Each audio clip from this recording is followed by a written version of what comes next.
பாராட்டு. அடுத்தது பாராட்டு.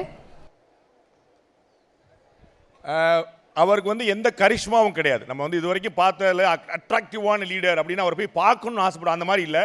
உண்மையான சாமானியர், சாதாரணமான விவசாயி, ஒரு பெரிய அட்மினிஸ்ட்ரேட்டராக இருக்கிறாரு. அவர் 4 வருஷம் முதலமைச்சராக இருந்தபோது நான் நிறைய விஷயங்கள் பக்கத்தில் இருந்து பார்த்துவேன். ஃபைலை பெண்டிங் வைக்காத ஒரு முதல்வர். எல்லா ஃபைலையும் உடனே கிளியர் பண்ணிடுவார். அதற்கு முன்னாடி இருந்தபோது சந்தர்ப்பங்களில் ஃபைல் வந்து பெண்டிங்கில் இருக்கும். பெண்டிங்கில் இருக்க மட்டும் இல்லை, எப்போ வரும்னே தெரியாது.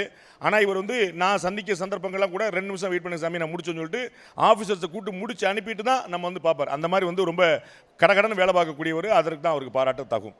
Super, thank you sir. கோபம்.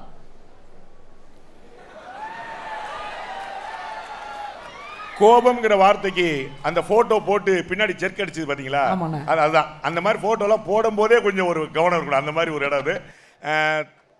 பாரத பிரதமர் நரேந்திர மோடிக்கு வந்து இதற்கு முந்தைய ஆட்சியாளர்கள் மீது ஒரு பெரிய கோபம் இருக்குதுன்னு நினைக்கிறேன். அவங்க வந்து இன்னும் எவ்வளவோ பண்ணியிருக்கலாம் அப்படின்னு.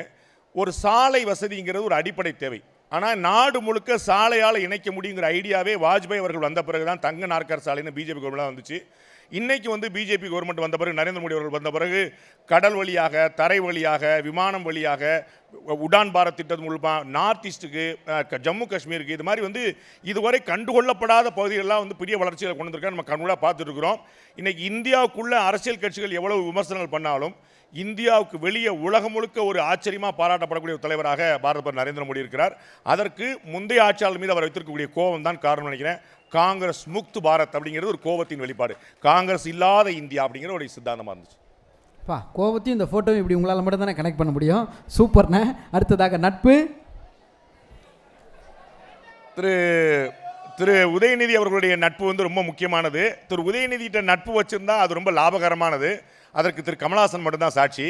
திரு கமல்ஹாசன் அவர்கள் வந்து அந்த நட்பை பாராட்டினது மூலமாக அவருக்கு என்னெல்லாம் கிடைச்சது அப்படிங்கிற நீங்கள் பார்க்குறீங்க. அது வந்து பெரிய கெயின். அவங்களுக்கு நிறைய விஷயங்கள், நல்ல விஷயங்கள் நடந்துச்சு.